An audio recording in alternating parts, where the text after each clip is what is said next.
We're live. Hey everyone, how's it going? Welcome back to Pro Democracy Pod. I'm here with my co-host Alex Rubenstein, and we have a special guest today from Twink Revolution named Sam. You might recognize him from Twink Revolution, from his articles, or from Twitter. Hey Sam, how's it going? Good. Thanks for having me. Thanks for coming on. We're very excited to have you. We have talked a little bit on this show and, out in context outside of the show of the use of progressive language to further imperialism. Alex, in particular, has a very good piece on his Substack about intersectional imperialism, but we haven't quite narrowed in on the LGBT element, and that's something that you're close to and very familiar with, and you've done a historical survey of that through your series in the Galag Archipelago. So I guess I'll start off by just asking you to explain your series. Yeah, so it's a name making fun of Solzhenitsyn's Gulag Archipelago, which is like a right-wing attack on the Soviet Union and Stalin. And basically, I got the idea from a German guy I met who told me there was this gay club he found out was created during the German Democratic Republic, the socialist East German state. And I was like, oh, I had no idea. I just thought all of it was kind of still horrible for the gays in all of these countries. And I started looking into different countries, and I was like, this would be a really cool series. So I've done a few episodes on basically in historical order of when they took power. And it's basically going through the histories of them and how sexual and gender rights have evolved in the different countries. So I did the Soviet Union, Yugoslavia, Czechoslovakia, and what was the other one? GDR. Yeah. Yeah. Yeah, I mean, something that we hear a lot, I guess, even something I believed for a bit was that, especially Cuba, these communist countries were uniquely homophobic. And you always hear the sort of talking point about Che Guevara being a homophobic murderer. And the way that they portray it is kind of like, he was literally out there hunting for gays. Clearly, some people, a lot of our listeners probably know that's not the case, but how do you sort of respond to these kinds of allegations? Yeah, I mean, I was one of those people for so long, especially my libertarian days before I got into Marxism and stuff. I was like, oh, Cuba just hated the gays. But when you look into it, they legalized same-sex relations before most states in the U.S. It was up until the early 2000s when the last sodomy laws were taken off the books. So I'm like, how are we going to compare apples to oranges, especially when the U.S. is so much more developed along the path of capitalism, while Cuba, while richer than all of its neighbors, is still far beyond what we've achieved in industrial production, which obviously has an effect on cultural production. Yeah, it seems like there's kind of a divide that I've noticed in LGBT activism, where it's there's the recognition component where it's just people just being told they're valid, and you have you want to be represented everywhere, versus people who are tackling the material struggles faced by the LGBT community. I know in Canada, housing is a big problem. What do you think that there's a sort of disconnect when you look at the sort of historical struggles that LGBT people have faced? Do you notice anything today that stands out that might seem like it's moving in a direction unfavorable? Or I'm curious to hear your thoughts. Yeah, I think LGBT rights, that's what I'm going to call it, is I think it had its purpose, especially early on, where it was heavily focused on fighting the feudal nature of most of like Western Europe and like the US, where religion played a big role. And basically, as liberalism came up and capitalism, they kind of fought back against it via like legalism and things like psychiatry and like medicalization of sexuality, which is where the modern LGBT rights movement kind of originates, is through medicalization and like legalism, and um, it emerged in Germany. um, but I think today it's mostly serving a purpose to basically keep the working class separate and focus on issues that don't really unite us. Like you mentioned housing, and LGBT people will use that, or activists will say, well, we need to fight for gay housing or trans housing. But it's like housing is needed by everyone. Why do we have to make it focused on this one specific group who has very little political sway, except for like advocating for like Democrats if you're in the US? Um, so I think it's mostly just a tool by the elites to keep us divided. I don't really see a lot of utility anymore in most of like highly industrialized countries. Yeah, it's interesting. I mean, I've actually never been to Pride ever. I've like wanted to go, but have never been. But it definitely seems to have a contested function. You kind of see this with the debate about whether police should be at Pride or not, and certain debates about, you know, whether kink should be at Pride. And I think there's a sort of conflict at play about like what its purpose is. And I kind of remember a friend of both our shows, Esperanza, bringing up the fact that, like, well, guys, there's like corporate floats in this parade everywhere. Like, why are we just talking about the police? And so I wonder what your thoughts are on that. Like, do you think that it is now, do you think it's outlived its purpose, or that it has a different purpose now, or what was its initial purpose?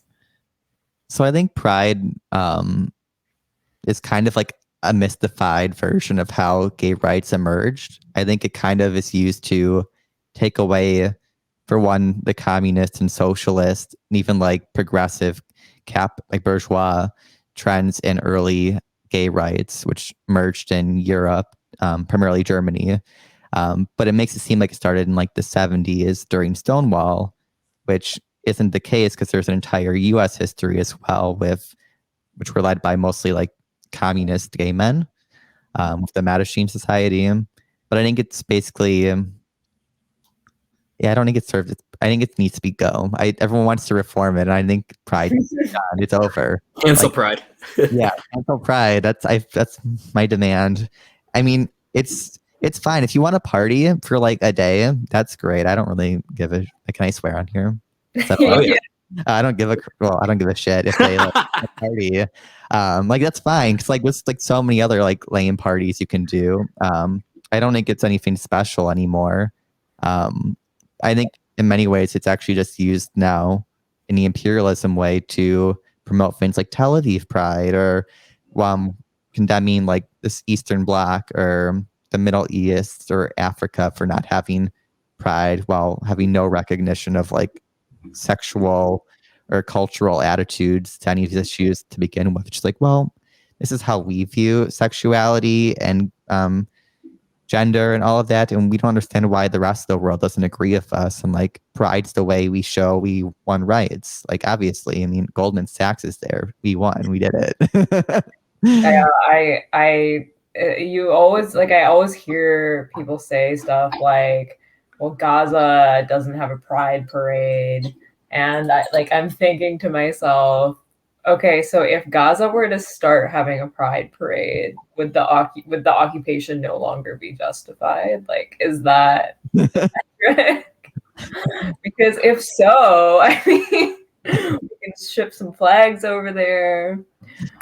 Well, I really think that the geopolitical angle here is super interesting, because on one hand you have attacks against the Soviet Union, attacks against Cuba for their record on gay rights. Well, Fidel Castro in 2010 took full responsibility and apologized. Now Cuba's a leader in gay rights, a world leader in that regard. You look at Western democracies, right? Like West Berlin, where they were taking children, orphans, and giving them to pedophiles for adoption. You look at South Korea, where in the 1980s they were putting gay people in concentration camps under the military dictatorship. There's a great article that comes to mind, came out in 2016 in Out magazine, where a singer-songwriter, what's his name? Patrick Haggerty. I don't know him. I don't know his songs, but he says, yeah, there was, gay people were being incarcerated, but it was the people that were like against the revolution. It was gay people that were against the revolution. And he says, look, I want to stress that, like, after I can't, because he was part of like a youth militant group that went over to Cuba and worked the fields after the revolution voluntarily, of course. So after he came back from Cuba, he got thrown in a mental institution in DC for being gay. So, you know, there's like all this like, oh, Cuba did this, you know, they were putting gay people in mental institutions, incarcerating them, whatnot. But then he leaves Cuba where he was free and comes back to the US and gets put in a mental institution for being gay. So there's like a total, it's like totally one-sided, right? Where all the wrongdoings of socialist states get amplified, and then everything that the Western democracies did is not. And there's still like conversion therapy here, that's still happening. And you also have to look at like the kind of unique history of Cuba as a colony to understand why. I mean, it doesn't justify it, but to understand like the historical context of why their record initially was not so great on gay rights. So for people who don't know, and hopefully most of our viewers know, Cuba was basically like a casino island, right? So the mafia, specifically the Jewish mafia, mostly, ran the island. And it was not uncommon for young boys to be sex slaves there, young Cuban boys. And so at the time, and this was not unique to Cuba, this is globally, homosexuality was very much linked in the minds of the public with pedophilia, which is, we know that's wrong now, but that was the historical context. And so when they took back their country from Batista, from the mafia, there was kind of a national shame around this issue of their young children being sex slaves. And so that fueled a lot of the public animosity, and I would think government policy around that issue. And again, since then, Fidel Castro has taken full responsibility and apologized. So, you know, they've moved on. We haven't totally, you know, but we still want to talk about this Cuban issue for a cause of regime change today, right? Right. Even though this was so long ago, it's totally absurd. So I mean, I really don't know much about gay rights in the Soviet Union, so I'd really like to hear more about that. Yeah, I mean, touching on to what you said about like Cuba, I mean, so much of the context around these supposed homophobic laws. I'm not saying there was never homophobia within these like mostly like semi-feudal states that were rapidly industrializing and having to overcome religious ideas and all of these things. But I mean, so much of these cases, when you look into them, for one, a lot of them weren't actually because they were gay. They were trying to sabotage the revolution in places like Cuba or the Soviet Union. But also a lot of them were actually religious leaders in the Soviet Union, places like Cuba. A lot of the big famous cases of homophobic court cases or whatever you want to call them were actually like religious leaders, like molesting like young boys. And basically the states were using these cases to kind of crack down on a highly like decadent, corrupt culture of like the church, over to the Catholic Church or the Orthodox Church, or even like in parts of the Soviet Union, because only Ukraine and I believe the Russian area like legalized same-sex attraction once they had the revision of their first criminal code. The rest of it had it criminalized to some extent, but the relations were so different compared to like more industrialized Russia and Ukraine and places like Azerbaijan and like the Stan countries. A lot of it was like pederasty. It was men purchasing boys, kind of like you see in Afghanistan today, where men will like buy and steal young boys because they're so segregated on sex lines. So it's in their mind, it was dealing with real harm happening to young boys or people in the sex trade, like Cuba. If you read early cases about what the gay scene was like in pre-Castro Cuba, everything was just a giant like whorehouse. It was everyone was somewhat exploited or in the sex trade if you were an out gay person, mostly for mob members in the US or foreign European visitors or American visitors. So it's like, I think it's easy to like shame them, but the mindset is like, oh, when you have such an interlocking of trauma and exploitation to people who are same-sex attracted, it seems almost the same thing to many people because they didn't have the same cultural advancements that a lot of Western Europe had, where they dealt with the heavy repression and then the Enlightenment and stuff. So it's like there's a lot of context missing. I mean, the Soviet Union also invested a lot really early on in research. So when Lenin took power and they decriminalized it, there was a lot of academic and intelligentsia freedom into study things like gender and sexuality. They conversed a lot with the Weimar Germany, which was like the epicenter of sexual research, primarily in like gay and like transvestite research, which what like really that's so shocking to me that Yeah. Germany would be the epicenter of sexual research. Yeah, who'd have thunk? Yeah, it was the Weimar, and they had this giant institute for sexuality. It was destroyed by the Nazis during the uprisings, but and it was like the largest collection of research and all of this stuff. But they did a lot. They did a lot with the Soviet Union and intellectual debate and discussion. But when it changed, there was a build up to World War II. More people, there's more desire for people to be born, but also a lot of the people focused on like kind of academic stuff were shifted to do more things that would benefit the masses through like mental health and like medical help and stuff like that. They're like, oh, this is great. You're talking about all these things, but like this country is extremely backwards and we need to actually focus on things like clean water and like basic healthcare.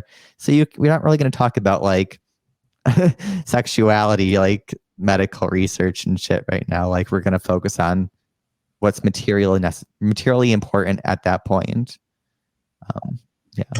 I wonder if like part of the reason why these countries that are antagonistic or like antagonized by the imperial core are like embrace social conservatism or more specifically homophobia because it's being portrayed as a Western, so like that homosexuality is being portrayed as something that like the West has like a sort of exclusive hold on, or like something that comes to mind is I was watching a speech from Syria's president and from Assad. It was not dictator Mila. Yeah, sorry, Syria's dictator. I mean, vampire whatever you want to call him. I'm not making an endorsement or condemnation here, but I was watching a speech and he said some stuff that was definitely not stuff that, you know, people here could get away saying in politics. I'll just put it that way.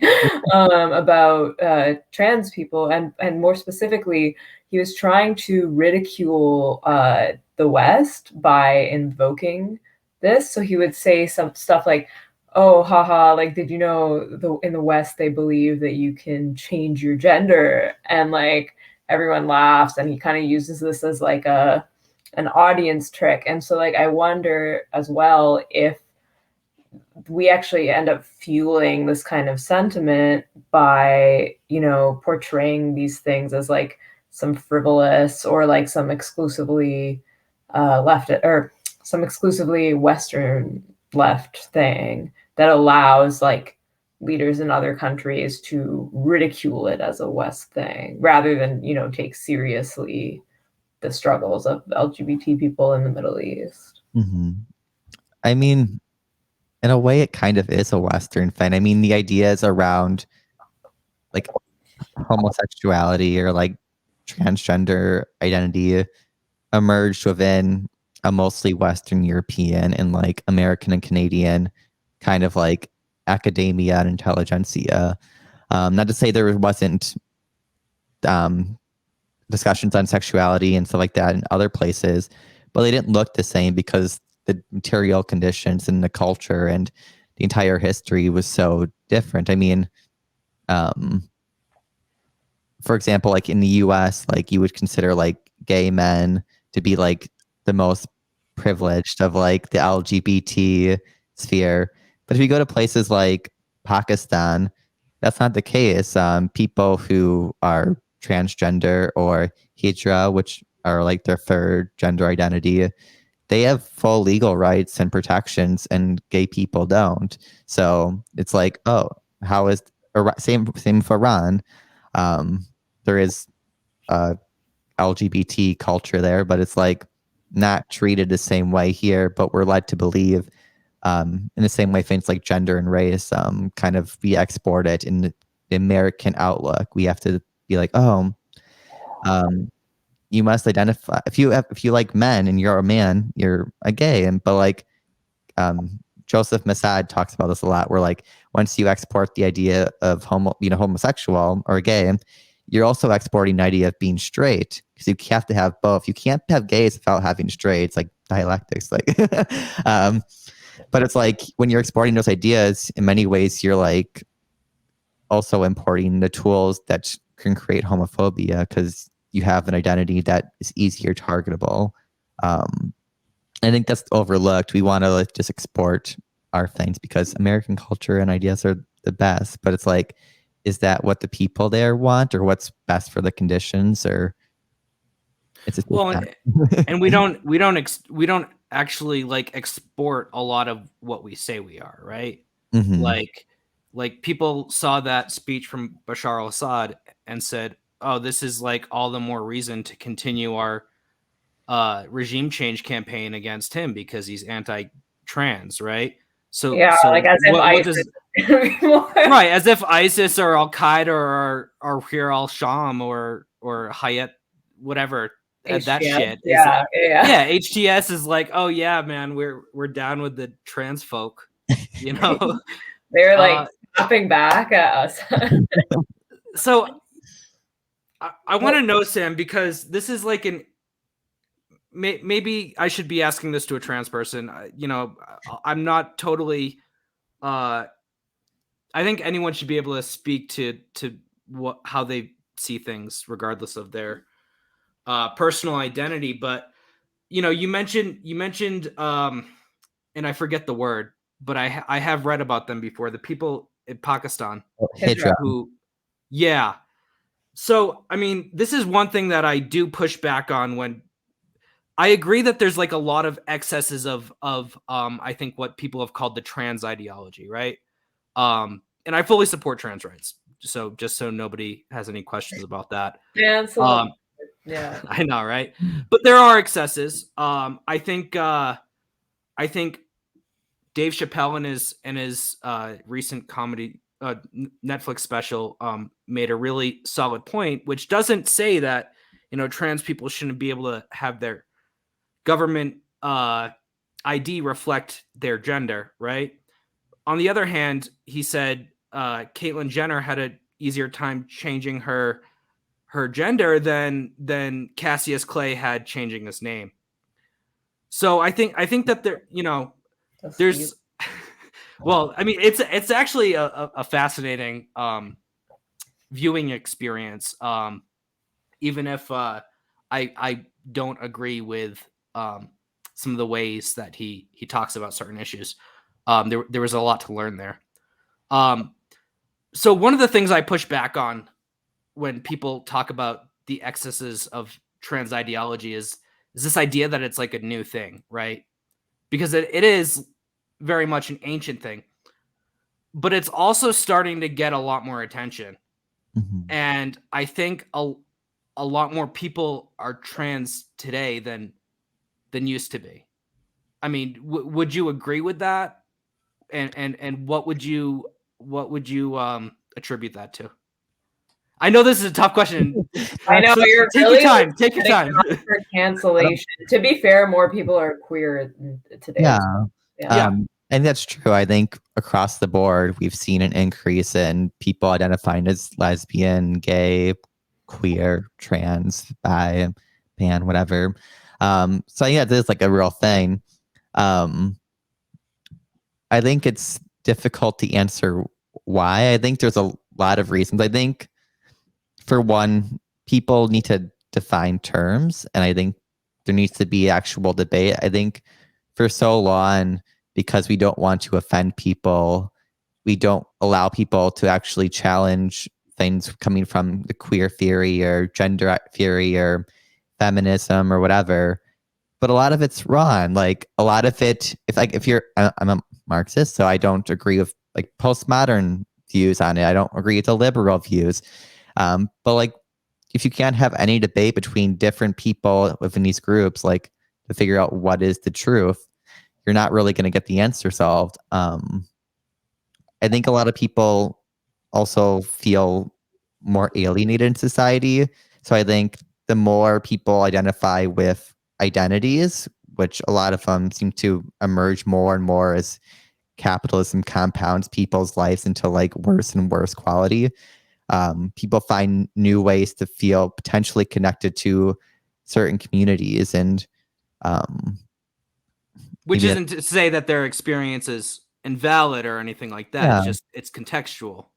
I mean, Yeah. And I think also right now there's this tendency to want to medicalize and like pathologize every single kind of behavior into like a sort of category. Like we see this with mental illness as well. mhm. You know, there's just all kind like so now that's why like the acronym, like the LGBT acronym, or not like necessarily the acronym. I mean, it is growing, but there's also like Which one? Yeah. yeah, the Trudeau one. I don't know, but like, but you know, you have now like on the asexual spectrum, right? Like, there's like, oh well, I sometimes feel attraction when this, and sometimes I don't, and I'm thinking like, you don't need like a medical or like Proper identity noun. term for this. Like, you can just like these are just your how you feel, which is like totally fine. And I actually worry that when we create identities out of behaviors that like we give potential to stigmatize those behaviors or to again just like reify it and be like, yes, like I'm always this way, I'm always like, you know, I always only have sex in these conditions. Right. Which you know is kind of I actually don't think it's progressive. I think it's quite backwards. And Well, the most progressive sexuality is now only attracted to sex workers. That's like the right. most progressive thing. Yeah, Alex got in a bit of trouble today. I'm just in awe. I don't even want to talk about it at this point because I I'm just like I'm really worried about the left. I'll leave it at that. I'm extremely worried about the way that they're viewing this topic. And we have a whole episode on that, and I hope that people check that out. Yeah, definitely. But I'm gonna end our Periscope. I probably should have done that like 20 minutes ago, given where the conversation's gone. But on Rockfin, I want to talk to exclusively on Rockfin. I hope you guys join us there. It's rockfin.com/prodempod. I want to talk about the CIA with Sam next because It's spicy. they're quite woke. So I hope that you join us there, and thanks for watching. So, Sam, you've seen these CIA ads. I have to figure out how to actually play video because last time I tried to, we had no audio, and I'd really like to be able to play those like CIA ads where, I mean, what was it like I forget what the. I'm sorry. There was like a gay librarian, I believe, or like something. Yeah, well, they had a few of the videos where there were different sexualities involved, and I just like because like I think the left still has this kind of view of the CIA that they're like very straight laced white guys, very generic looking, or they view them as incompetent, but that's like. Or they view them as like these like stumbling, incompetent guys that just can never properly overthrow a country. Like that's like yeah, but certainly like I think they don't view him as our stereotype of a so-called hot mess, right? Which seems to be what they're promoting in these recruitment videos. I don't know, Sam. What do you think about all that? I mean, this is just the logic of where we're headed. I mean, I think people love to pretend that capitalism won't just fully take on like women or racial minorities or gays if they serve capitalism, and they totally will. Like we've seen this. Like right now, the best, like almost every leader is fixating on what is their gender, what is their sexuality, what is their race, what is their mental illness, what's their disability. Like, well, you have presidential candidates putting like she, her in their bio. Oh my god, right? I hate that. Like, I think it's really stupid, but yeah, I didn't know. I thought Kamala was a guy. It was Warren, but she didn't put white lady. Yeah, it was her and like Beto O'Rourke, and I think it was Beto O'Rourke. And what was the other one? There was one other one. It was a guy, and I'm like, we already know what your gender identity is. Like, I'm sorry. Like, was anyone confused what like Elizabeth Warren's gender terms were? Like, no. It could be kind of butch. No. Yeah. Yeah. I mean, I would have accepted that from Klobuchar. Yeah. But for this, I was gonna say for the CIA, I mean, they want to recruit these people. Like, I think there's an advantage now in the labor pool of a lot of these middle class, primarily gay and lesbian people who have the tools and are accepted now, so they can advance. But they also don't have like a lot of the things that lock down people from these roles, like gays and lesbians. They don't accidentally get pregnant. Like that's all on their own. So like that gives you an instant like economic advantage in capitalism, because if you're not going to have babies or less likely to have babies, you're more likely just to keep working. So you can enter fields like NGOs and tech and things like, I don't know, the State Department, and you're going to be a cheerleader. Like, it's why all these industries that are highly lucrative and college educated tend to have a lot more LGBT people in their ranks, and like replicates things like, I don't know, mechanics or something like that. Coal mining. That's a really good point, and I've actually never heard that before. So I actually really appreciate you mentioning that, because it's fascinating. One thing that I noticed from my own lived experience is that I used to live in New York City, and after I moved from New York City to Washington D.C. When I got on the subway in New York City with this haircut, I was the most normal looking dude on the subway. I got to DC and I was a fucking freak, right? Well, DC has the highest population of gay people of any city in the United States. But they like the way that people dress there, you would never know. Also, like along those lines, Raytheon is based there. Raytheon's like, consistently ranked the number one place of employment for gay people, like consistently. So it's really interesting because like, now I live in Mexico City, and you see people with, that express themselves, for lack of a better term. I don't know if I'm phrasing this as exactly as I should, but there's not as many gay people per capita here. Same thing with New York. People express themselves. DC is just like I don't know. It's like Well, they call it Hollywood for ugly people, right? But they don't even dress the part. So I don't even know if that's a good term. Yeah, I mean, I've been to like I just went to New York last week, and I've been to DC way too many times. Oh, you poor bastard. I also lived in San Francisco Bay Area for like 2 years, so like I've been to all these like gay areas. Yeah, DC is extremely high. Like I feel like every third man there's like gay or bi. You don't really find a lot of lesbians. Like, I feel like they still get kind of screwed in the end. I mean, I can think of San Francisco where all of the gay scene was primarily like Asian and white gay men, and then you go to like poor areas which are still extremely expensive, like Oakland. And that's where the lesbians are, and like a lot of the Latino and Black gay scene is. It's highly segregated. Yeah. In Montreal, actually, like where I was living for a while, they I remember they closed the last lesbian bar there. I had went to it, I think, in 2013, and then after that, that was it. And there wasn't there was like one little cafe, but the scene just kind of died.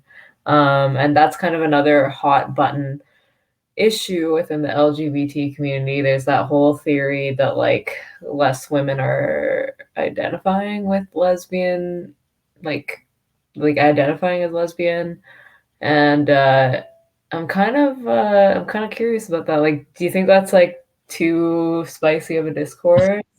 I mean, Well, I think we're exclusively on Rockfin now, so we can say whatever we want. I love that.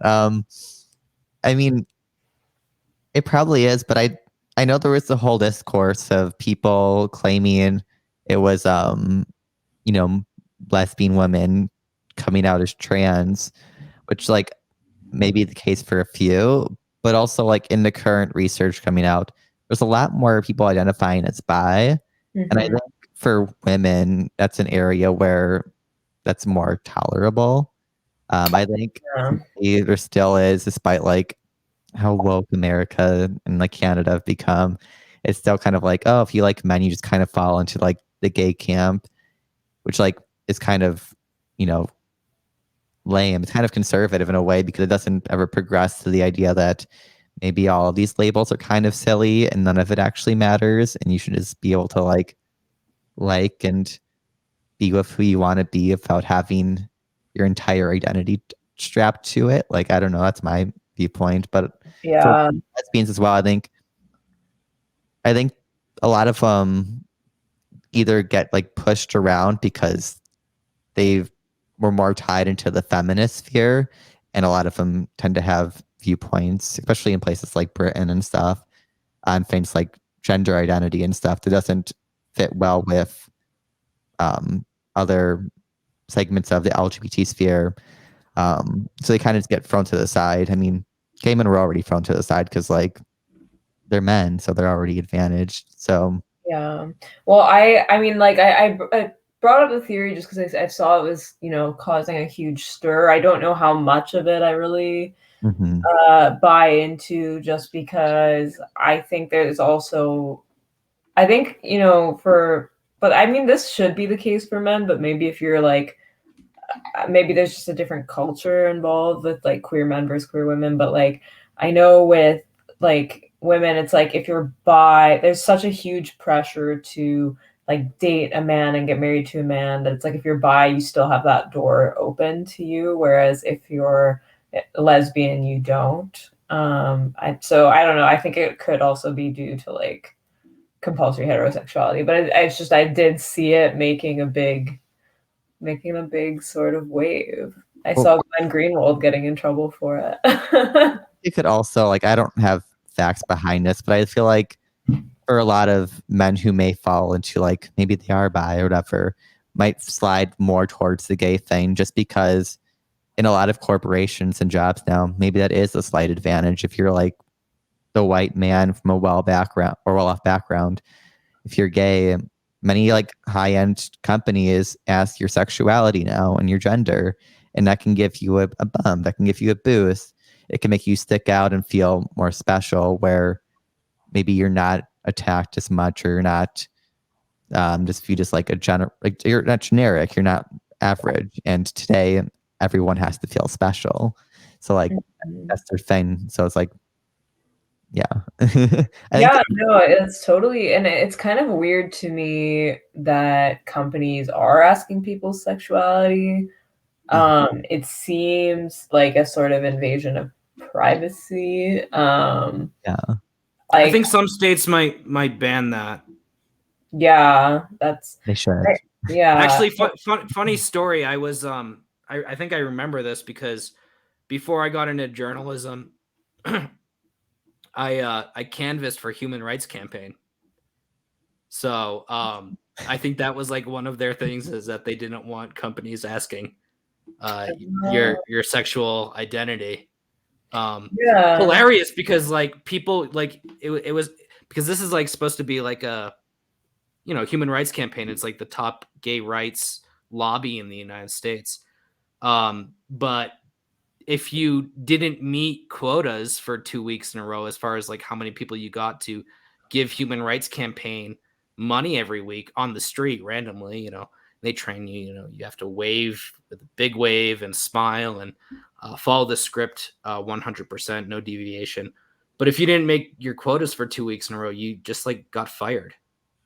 And like the minimum, it was like it was minimum wage plus like a commission, but the commission was like it's really difficult to get people to just be like I remember the opening line we had to wave, smile, and say, "Hi there, do you support gay rights?"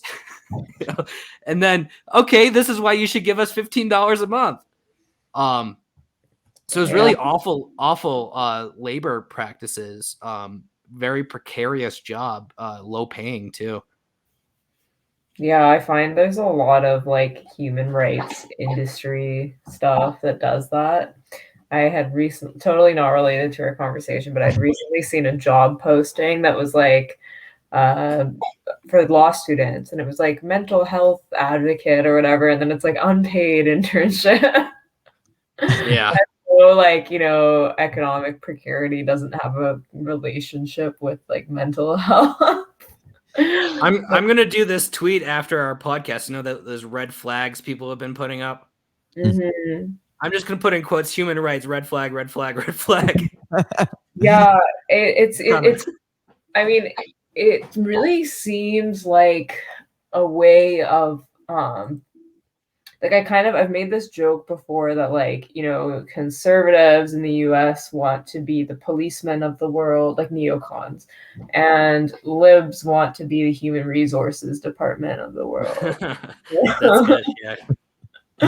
And it kind of does seem like that. I'm also, you know, curious to talk about Russia a little bit, because I know Sam has done a lot of research on Slavic countries. I had him on my old show to talk about Yugoslavia, but there's been a lot of I do recall there was an attempt to cancel the Russian hosting the Olympics because of like their repression of gay people there. Is that a thing there, or like how does what's happening match up with the Western narrative?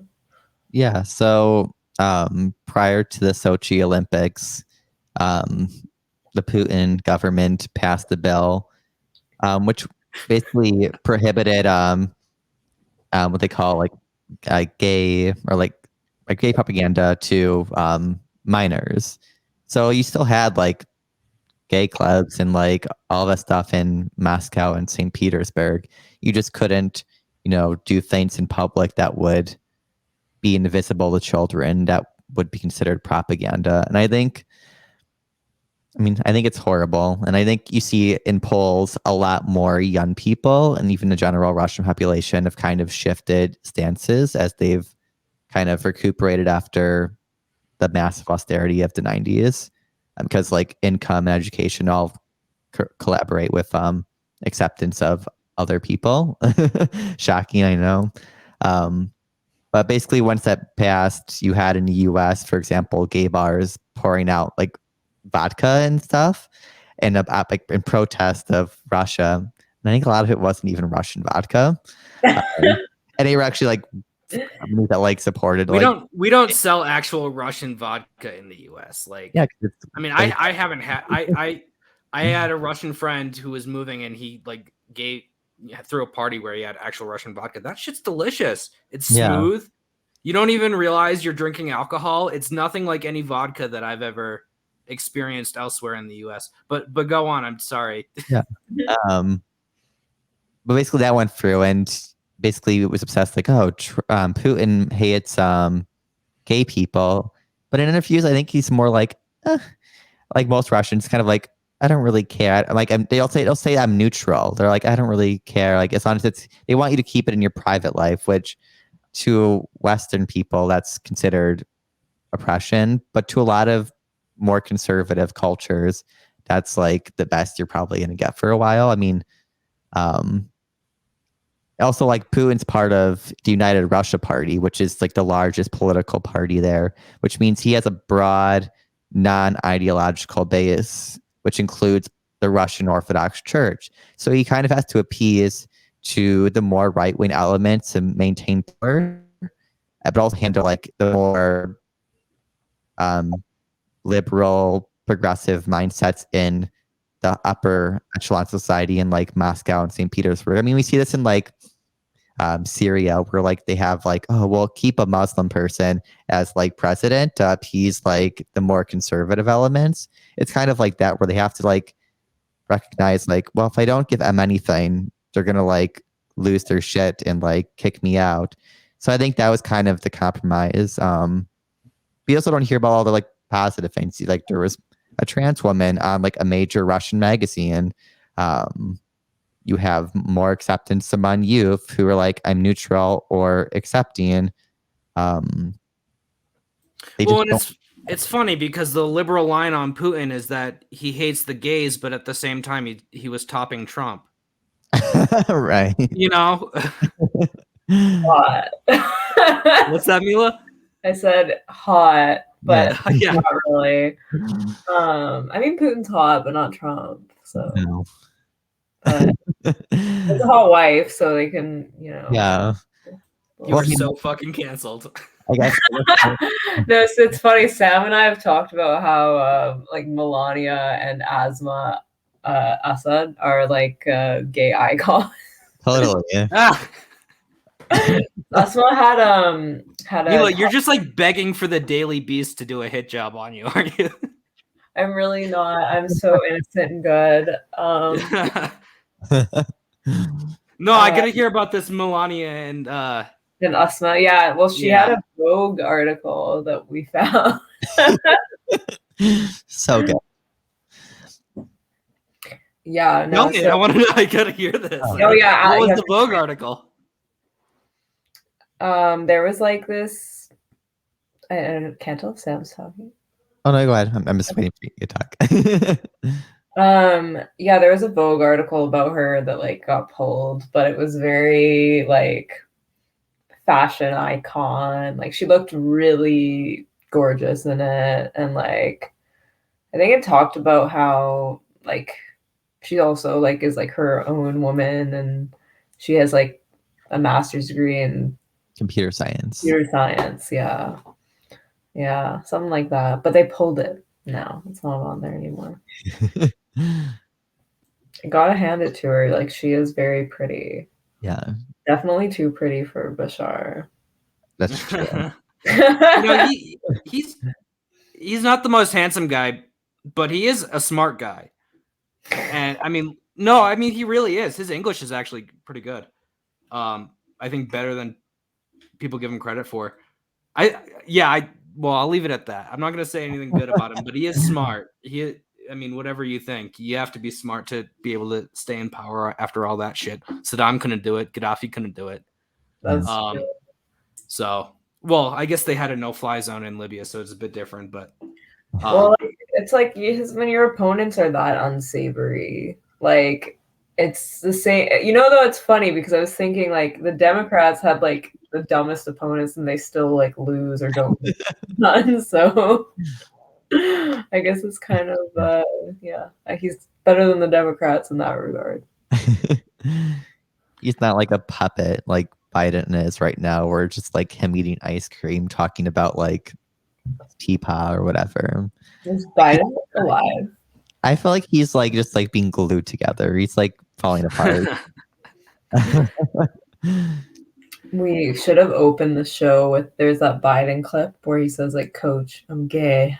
I haven't seen that. Oh, it's so Yeah. good. I'll try and pull it up, but it's really funny. There's a good collab where it's like before the COVID jab, and it's like him talking about like marriage between a man and a woman, and then after the jab, and he's like, "I'm gay."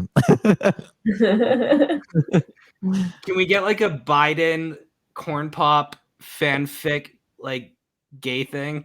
No, I want to see that. I feel like it already exists, but like that's already reserved Probably. for, like, the booty judges because true. Yeah, well, that's something else that we've talked about, or actually, I don't know if they had their child from surrogacy, but we've also talked about surrogacy a little bit as a issue in the LGBT community, and I think like that's also another thing that could connect to imperialism as well. But before I get to, was Buttigieg's kid like were those surrogate made? No, I thought they'd adopted. They weren't really I could be clear, wrong. but like it's pretty rare to get twins. So, and surrogacy, which is IVF, usually has a much higher rate of like multiple children at once. So like, I think they tried to adoption. And there was this interview of Chase and me like heartbroken. The woman decided to keep her own baby. I get, but I'm also like, to me that's kind of cringe. Cause like I'm like, I feel like that's the ideal. Like a woman deciding to keep her baby. Like I don't know. I think that's good. But I think they're voted to surrogacy because that's just more reliable. And they're not poor, so. You find that clip, Mila?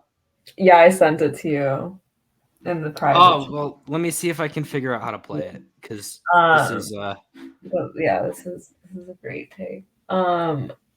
Yeah, well, I guess like yeah, you should definitely put that clip on first though.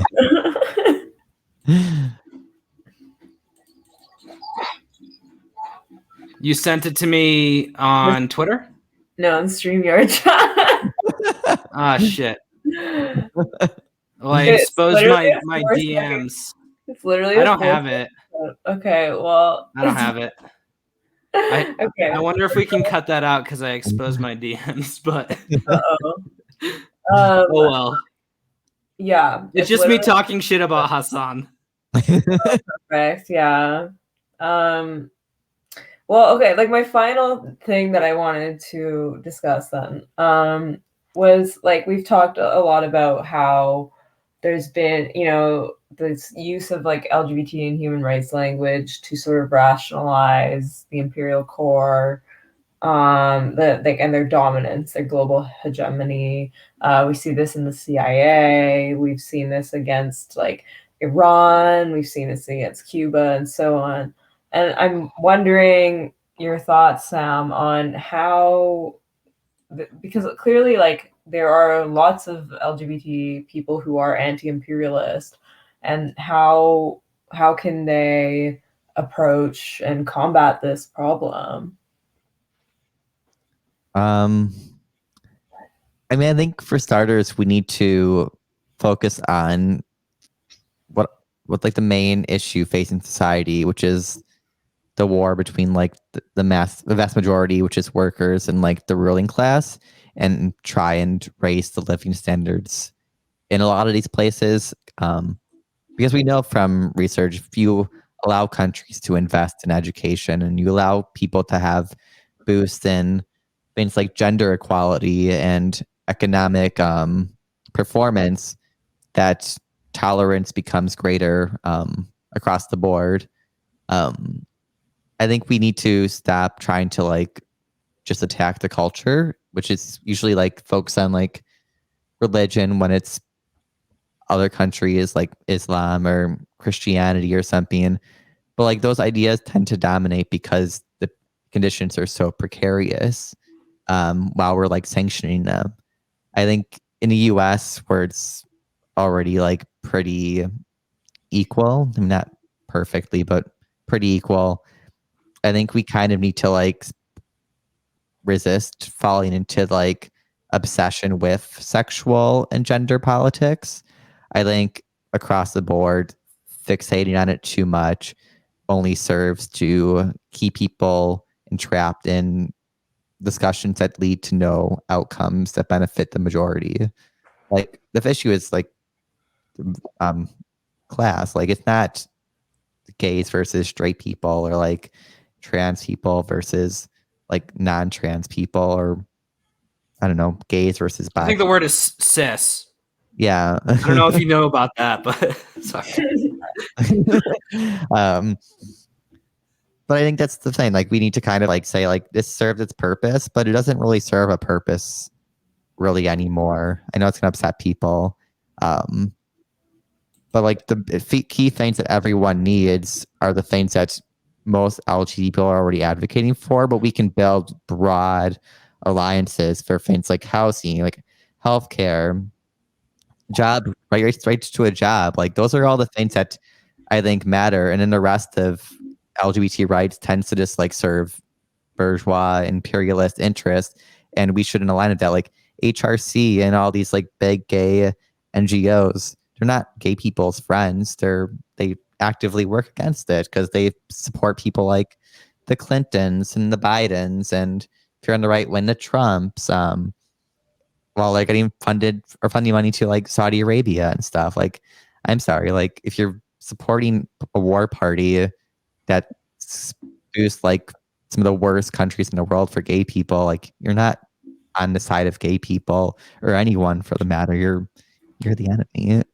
You're the baddie. Well, it's interesting too because like I think that gay rights have come a long way, right?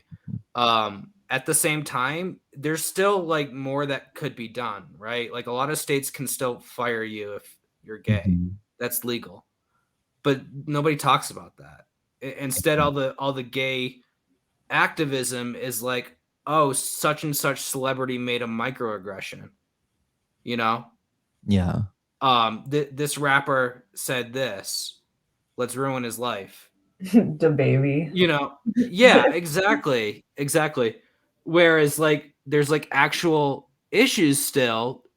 I mean, of course it's nowhere near as bad as it used to be, but there's still improvements that could be made to our legal system in regards to gay rights, but nobody talks about that. I don't see that shit on Twitter. Do you guys? We're talking about employment discrimination? Yeah, I don't see a lot of talk about employment rights in general. Or housing discrimination. I mean, yeah. But maybe it's not like a common thing, but like legally it's allowed in a lot of states. So I feel like that should be fixed, right? I mean, if anything, you see labor discussions where you use LGBT rights to fire workers for having like more reactionary or conservative views on gender or something. They said something on Twitter, and that's like from 2014 or whatever. And like, I'm sorry, I don't think anyone should be fired as long as they're like actually doing their job. Like if they said on the job, like maybe then sure, like you can't call people like horrible slurs, but like I don't think people should starve to death. Like that's where it kind of resorts down to for a lot of this discussion when it comes to labor. How do we? Is it going to make people like less homophobic if you fire them? Like, yeah. So how can anti-imperialists communicate with the gay community on these things? And there's overlap, obviously. Yeah. Of course. Please don't cancel me. Yeah. I need to eat. Like, I have 3 dogs. Sam has like 2 internal. I don't think if I want to answer. So like, I don't think anti-imperialists should target the gay demographic because I think it's pandering. Honestly, I think you can just say the things you believe, and I think they'll reminisce with people regardless of where they are on the sexuality spectrum. Like, I mean, sure, you have people like, oh, well, what about like Palestine and Tel Aviv Pride? But like, that's where you actually learn the issues and the reality. And she will like explain, well, here's why this Israel has Tel Aviv Pride, because it's funded by the Israeli state and the IDF is part of it to seem woke so they can legitimate the suppression of Palestinian people controlled by Hamas, which was created by Israel. Like, that's how you say it. But people wanted to be like, well, socialism's the only way you're going to be free. I'm like, well, there's plenty of gay people doing great under capitalism. Like, we don't need to pander. Like, it's kind of like, yeah, I don't like that. Like, people are smart enough and they don't need to be targeted. And also, like, if you're targeting like people in the LGBT activism sphere, most likely they're never going to side with you because they tend to be the same cheerleaders for imperialist causes because they're like deeply rooted in the like political machine. Yeah. Yeah, totally. I think that's a good point too. I've kind of noticed that kind of trend in activism circles where like they just propose one thing as like the solve all for like every single kind of like marginalized group where it's like, yeah, well, once like you can't like fix this without overthrowing this. And it kind of treats like homophobia as though it impacts everyone in the same way, when obviously it doesn't. Especially, you know, if you have secure access to housing, it's going to impact you quite a bit differently. Like if you're, you know, in another insecure housing situation. So I think, yeah, it really depends on the circumstance. And Yeah. I think it's good that we're able to sort of bring that out. I think also like if you really want to more target, like let's say you are like at a pride thing and you want to call out like imperialism, I think the best thing you can do is offer the counter narrative that's not being reported from the big gay like corporations and NGOs and politicians. Like I think of Syria, and there's this really like good Harper Bazaar piece, and it's basically about a gay Syrian soldier explaining life before the regime change proxy war and after, and basically explaining life wasn't great per se in like cities, but like in Damascus, there were bars where gays hung out, and there was a tour group of like run by this guy who would take gay visitors. This visited like predominantly gay visited areas in like Damascus and Latakia, and I didn't get pronounced that wrong. I don't know. But like, and now it's like that's all gone. And he ended up realizing like it's even still dangerous there because a lot of the gay soldiers there were still being especially targeted by like Al Qaeda forces and Muslim Brotherhood forces. So there's double targets. I mean, and also the country wasn't getting better at the time when it was written. So I think that kind of in the person story, like, oh, you want to carpet bomb like Libya to free the gays? Like, are you really helping the gays, or are you making life worse for them? Because maybe life wasn't great before, but you never asked them like the true people they want. Like, that's probably not what they wanted. Yeah. I think it's you know, like they say a rising tide raises all ships. Well, it, you know, draining it would, or you know, well, you see what I'm saying. I apologize. I'm not very eloquent tonight, but you know, if you overall lower the living standards of a society by doing a regime change, then gay people are going to suffer. And if you try to improve the society, then naturally their situation will improve. So I think that's I think that's the way to do it, rather than hyper focusing on the LGBT struggle, which in a lot of ways only kind of heightens the internal contradictions, cultural contradictions of that society, which makes the situation worse. So, do either of you guys have anything that you want to add? I just want to thank Sam for coming on. Yeah, Sam's the best. Follow him on Twitter. It's at Twinkrev Sam. Follow. What's the website? Twinkrev.com? Twinkrev. I mean, the website's still up. Twink.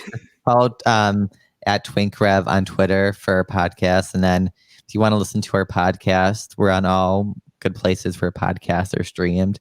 And just type in Twink Revolution and have a listen. It is a great podcast. It's one of the podcasts I listen to regularly. It's like funny, it has good insights, good guests, and people should definitely listen to it. Shout out to Gian, who's cannot be here tonight, but that's definitely also a good addition.